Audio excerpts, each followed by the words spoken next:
తిరుపతి తొక్కిసలాటలో నిర్లక్ష్యం వహించిన అధికారులపై క్రమశిక్షణా చర్యలకు వెనుకాడేది లేదని టీటీడీ బోర్డు సభ్యుడు భానుప్రకాష్ స్పష్టం చేశారు. టోకెన్లు లేని భక్తులకు తిరుమల కొండపైకి ప్రవేశం లేదనే దుష్ప్రచారాన్ని నమ్మొద్దని ఆయన కోరారు. పద్మావతి ఆసుపత్రిలో క్షతగాత్రులను పరామర్శించిన ఆయన వారంతా స్వామివారి దర్శనాలు అడుగుతున్నారని తెలిపారు. మరోసారి జరిగినటువంటి సంఘటన పట్ల మమ్మల్ని క్షమించండి అని చెప్పి, ఎందుకంటే ఆ మాట తప్ప ఇంక మేమేమి చెప్పే పరిస్థితి లేదు.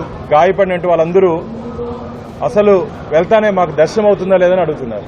మామూలుగా అయితే లోపలికి మమ్మల్ని వస్తే తిట్టే పరిస్థితి, అలాంటి వారు దర్శనం అడుగుతున్నారంటే కలియుగ ప్రత్యక్ష దైవం పట్ల భక్తులకు ఉన్నటువంటి నమ్మకం. అది ఖచ్చితంగా వారి నమ్మకాన్ని భవిష్యత్తులో ఇలాంటి సంఘటనలు పునరావృతం కాకుండా గట్టి చర్యలు, దీని మీద పూర్తి స్థాయి విచారణ జరుగుతోంది. నిర్లక్ష్యం వహించినటువంటి ఏ స్థాయి అధికారి అయినా సరే వారి మీద క్రమశిక్షణా చర్యలు తీసుకుందని మేము సిద్ధంగా ఉన్నాం. పర్వదినాలు వైభవంగా జరగాలి, కుంభమేళా జరగబోతోంది, విశేషంగా తరలినటువంటి ఆహ్వానిస్తారు.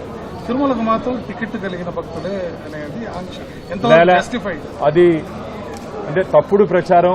ఏడుకొండలవాడు మనవాడు, ఏడుకొండలవాడు అందరివాడు, కాబట్టి అక్కడ రావద్దని చెప్పే హక్కు అధికారం ఎవ్వరికీ లేదు. తిరుమల తిరుపతి దేవస్థానాల తరఫున నిన్న ఉదయం కూడా చైర్మన్ గారు మేము పత్రికా ముఖంగా చెప్పడం జరిగింది.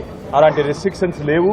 టోకెన్ ఉన్న వారికి దర్శనం అవుతుంది, మిగతా వారు కొండకి రావచ్చు అని చెప్పి. ఎందుకంటే చాలా మందికి సెంటిమెంట్, మాకు దర్శనం కాకపోయినా పర్లేదు, అఖిలాండం దగ్గర మేము కొబ్బరి కొట్టుకొని మా ముక్కులు తీర్చుకుంటాము, ఆ పైకి వస్తే చాలు అని చెప్పి చాలా మంది భక్తులు కోరుకుంటారు. కాబట్టి అది దయచేసి ఆ ప్రచారాన్ని ఎవరు నమ్మొద్దని చెప్పి మీ ద్వారా భక్తుల్ని విజ్ఞప్తి చేస్తున్నారు.